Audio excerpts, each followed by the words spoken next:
Good evening, everybody, and welcome to JLive. I'm Joey Barron, the Artistic Director of the Jewish Arts Collaborative, and it's great to be with you tonight. JLive is our series of virtual cultural experiences that bring us together to explore and celebrate the diverse world of Jewish art, culture, and creative expression. We're bringing you bite-sized conversations with the best Boston area talent. As always, if you have questions during the conversation, please share them in the Q&A section at the bottom of your screen, and we will ask as many as time allows. So let's get down to business. Our special guest tonight is the extraordinary violinist, Yaeko Elmaleh, whom you may have seen performing around the region with her own ensemble or as a member of the Klezmer Conservatory Band.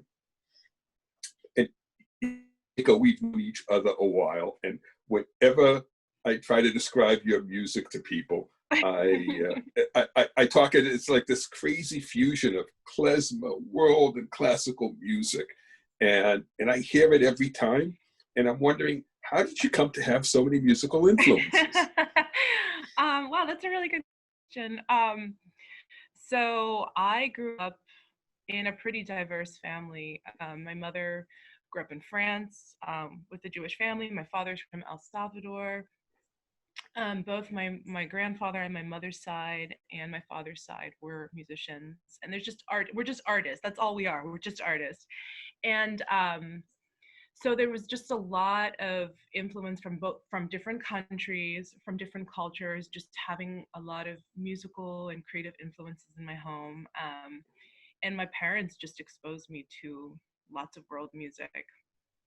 So yeah, and then I grew up in Cambridge, and it was just like all mixtures of people. So I think that's just where I got it from. It's just in my DNA. Nice. So since it's so hard to describe, I think we're much better off listening to it. So do you want to talk about the song we're going to hear? Oh, sure, yeah.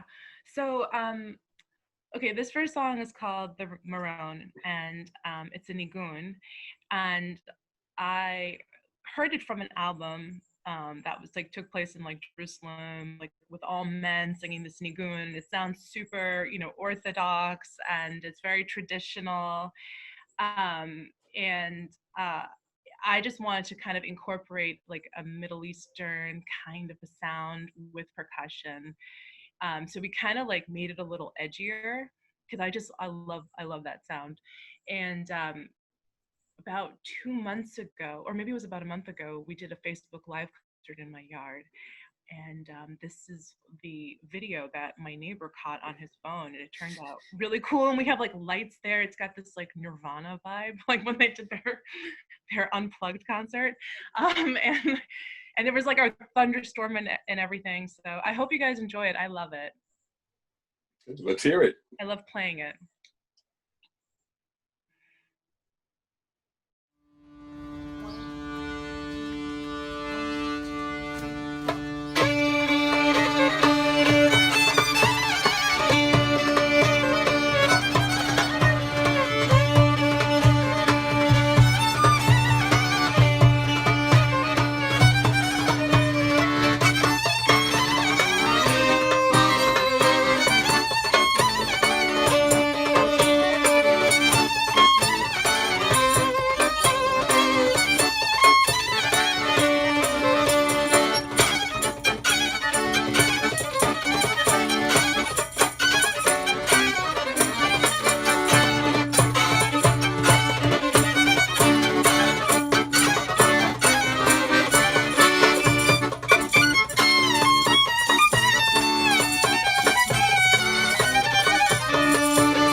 do indeed. So what, it's a beautiful piece of music. So oh my God, I could never do this without Michael and Grant. I mean, they are just, I love them so much, both of them. They become like family to me. Yeah, they're really mainstays of the Jewish music world here. It's like Definitely. So that was like one of these backyard concerts. I think you did 2 of them that I've seen. And 2, yep. And I'm wondering, as a musician, how are you dealing with like the quarantine? How are you dealing with the isolation, and how are you finding positivity in that? Truthfully, this has been like the first time since I can remember that I've had some time to actually get a little creative. I've spent, after college, gigging and stuff, not really knowing where my focus was, having kids and, having small babies that took up a lot of my time. And, they're a little old, they're still small now. So they do take up quite a bit of time, but I have put a lot of effort into, trying to like think a little bit more, like do a lot of self-reflection, which has actually been really helpful creatively. And what I'm getting at with this is that I've taken up paint. I started taking up painting. I started painting. Okay, that was one thing to kind of start like the juices flowing. And then from there, I would always have these melodies humming in my head for years. I always had things in my head, and I just thought everyone walks around with melodies in their head. But I decided, maybe I should try writing something. And so I started writing. I started, compiling melodies and then putting them together. And so I've been writing actually. And what I've noticed is all the influences of my upbringing. Growing up with a Latin father, from Central America, I heard a lot of music from Latin America. And then also from my mother's side, just hearing a lot of French music and Jewish music and but with like, Spanish influence too. So things like tangos, and then all my influence with all the Jewish music that I've been doing for all these years just kind of starts to creep in too. So I feel like I've been composing songs with sort of like a medley of all that culture that I've acquired throughout my life. And I kind of had the courage to put out, a waltz that I wrote. I've been writing some other stuff, which I would actually like to start incorporating my own compositions and maybe Michael or Grant's into the band, so that original music, and also all the other stuff we do. So anyway, yeah. Okay, so we're going to hear a waltz. Oh yeah, we're going to hear a waltz right now. We're going to play a waltz that I wrote. It's the first thing I've ever put out, and I called it Les Araignées, which in French means the spiders, and that has a connotation for me of good luck. So it's called the spiders, Les Araignées.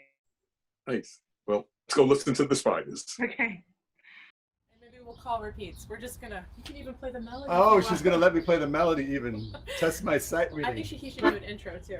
Oh, that's right. Like a Doina intro or a. Whatever intro, whatever inspires you.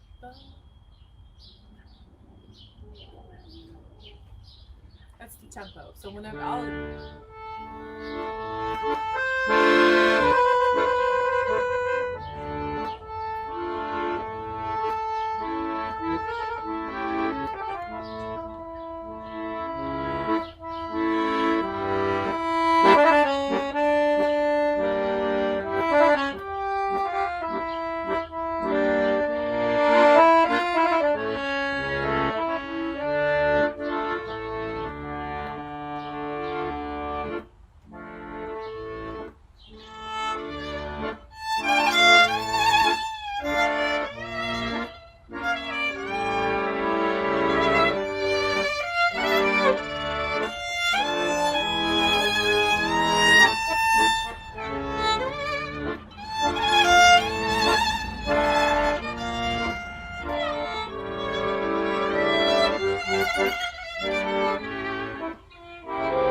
perfect ending with the fire siren behind it too. It's great. You couldn't have timed it better. So usually this would be when we take questions from the audience, but there don't seem to be any right now. So I'm going to make a request instead. Okay. Usually when I make a request, it's for a piece of music. But in this case, I know from firsthand experience that you are a pretty good tarot card reader. And I'm wondering, if you could like pull a card and give it its outlook for all of us who are here listening to you. Oh, okay. An outlook. All right, let's see. All right, let's see. So I'm just going to say, what is something that we need to know, or some good information for us right now, universally, with everything going on in the world?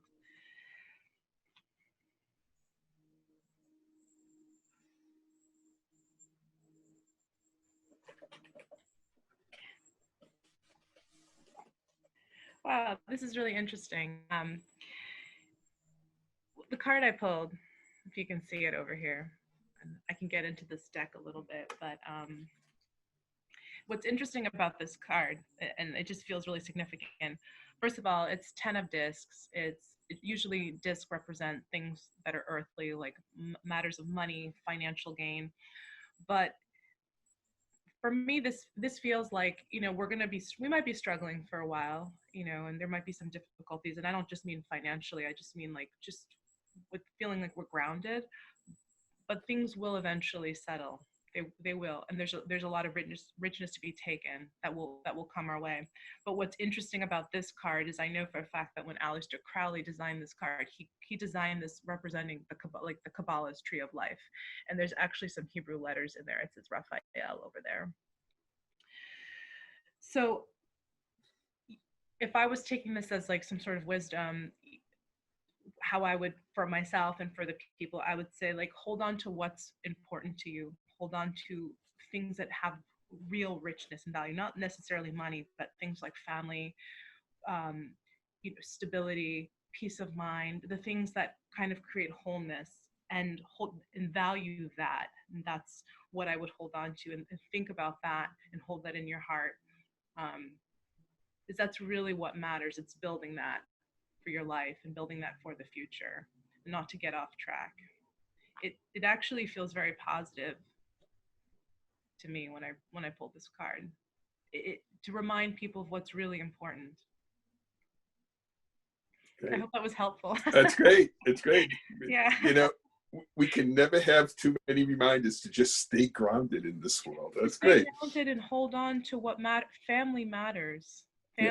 Family, or you consider family. Not everyone's family is best for them, but what is family to you? What is of importance to you? What keeps you grounded? Okay. And before we wrap up, there were a couple questions. Cool. But I wanted you to know most of them were comments about how delightful this is from people sitting on their porches with a glass of wine. So you should be very happy with that. I wish I had my wine too. One question that showed up, which I think is just a fun story, is how did you get associated with Stevie Wonder? Oh, a friend of mine, I was actually in New York doing a show, a recap of Shlemiel, because I had been a part of Shlemiel in New York. And so I was in New York with Yiddish folk scene, and I got a call from my friend Tara, who's a wonderful violinist. And she said, "Hey, Yaeko, we need another violinist for the Song in the Key of Life concert that's happening at TD Garden tomorrow night." And I was with Grant, and I was like, "Grant, we are driving back tonight because I am going to play that show." So that's how I got called for it from another friend of mine. We were in on it together, and that was awesome because the beginning of the album is like super heavy on the strings. Nice. Yeah. Nice. Okay. Well, we do have to wrap up, but before we close, please note, everyone, that the next JLive will be Monday, August 24th at noon for a studio conversation with Judaica artist Fran Addison. And the next JLive music will be Tuesday, September 15th at 7 p.m. when, to get us in the mood for Tashlik, we'll meet another Boston-based violinist, but a former National Parks artist in residence, Rachel Panich. And last but not least, as the JArts tagline says, let culture connect us. To make this possible, we rely on generous community support like yours. If you enjoy the JLive series, please consider donating. You'll find links to donate to JArts and to support Yaeko in the chat. And I can't stress enough how important it is to support the arts right now. Yaeko, this has been great. Thank you. Thank everyone for being here.